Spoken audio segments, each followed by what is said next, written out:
शांति। 7 जनवरी 2025 की मुरली से विशेष पॉइंट।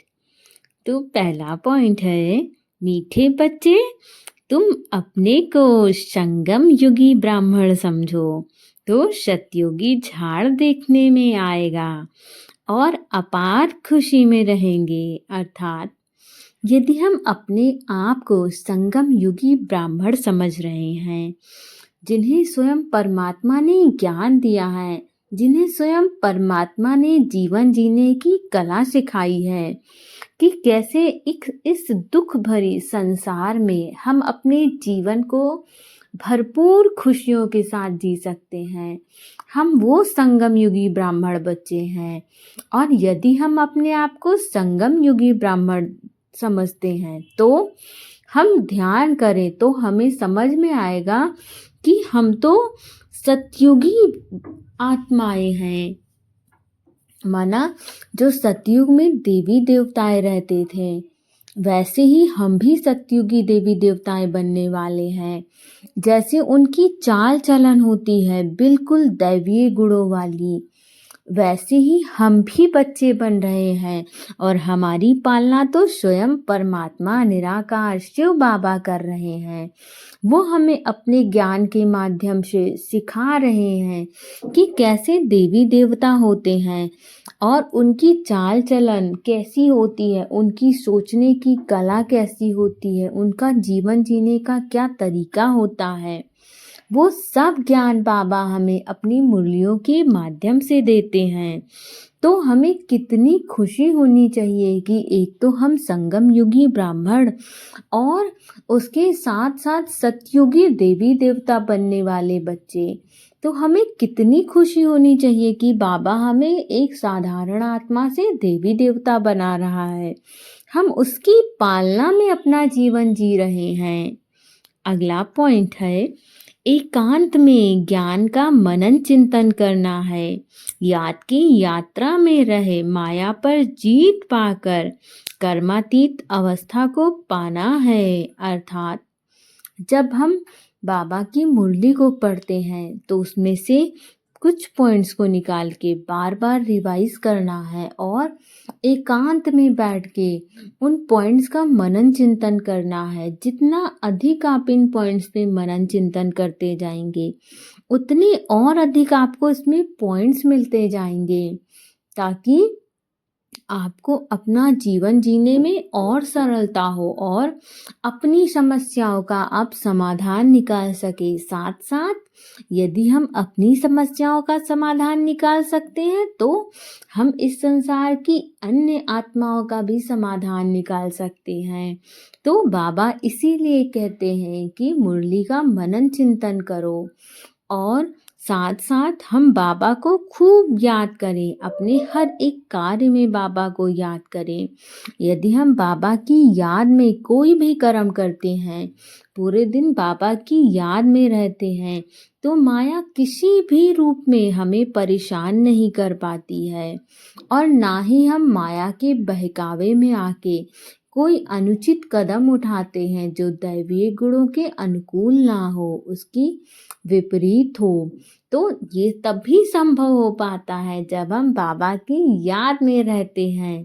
और बाबा की याद के तो क्या ही कहने, आप जितना बाबा को याद करते जाएंगे, आपके जीवन के हर कार्य बनते जाएंगे, आपको बहुत अधिक सफलता प्राप्त होगी। तो बाबा की याद से तो आपके जीवन में बहुत ही फायदे हैं और बाबा की याद से ही आपको माया पे जीत प्राप्त करनी है, साथ साथ आपको कर्मातीत अवस्था भी पानी है।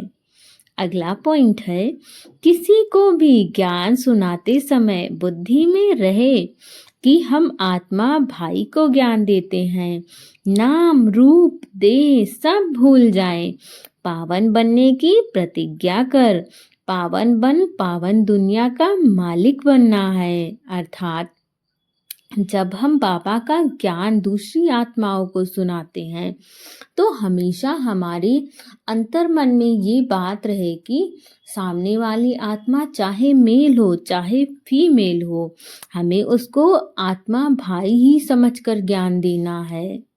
हमें इस संसार की प्रत्येक आत्मा को भाई भाई समझना है।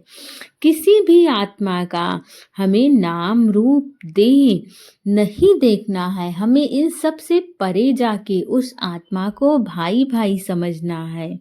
और हमें खुद तो पावन बनना ही है। और हम पावन कैसे बन सकते हैं? जब हम स्वयं को आत्मा समझ सामने वाली भी आत्मा को भाई आत्मा समझेंगे, तब हम पावन बनेंगे। और हमें खुद तो पावन बनना ही है, फिर उसके बाद हमें पावन दुनिया का मालिक बनना है, अर्थात देवी देवता बनना है। तो हम देवी देवता कैसे बन सकते हैं? जब हम स्वयं को पावन बनाएंगे।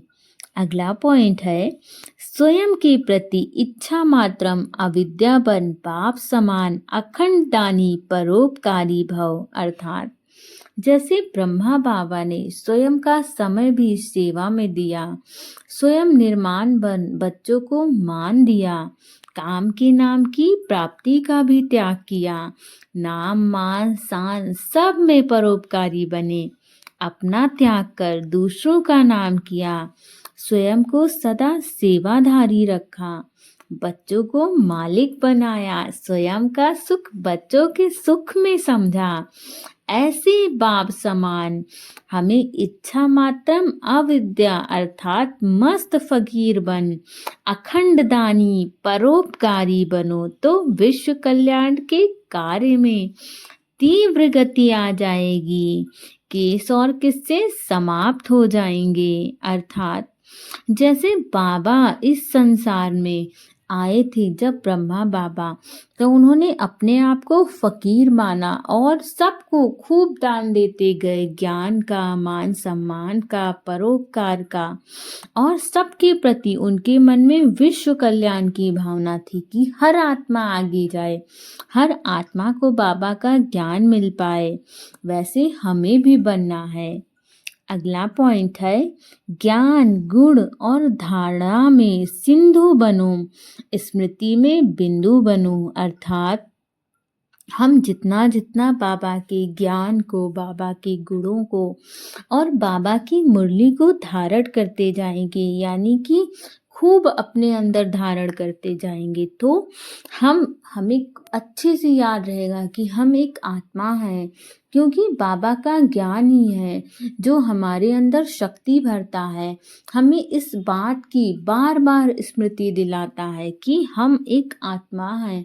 और जब हम स्वयं को इस याद में रखते हैं कि हम एक आत्मा हैं, तो इस संसार की समस्याओं से, इस भवसागर से हम अपने आप को बहुत ऊपर उठा ले जाते हैं। ओम शांति।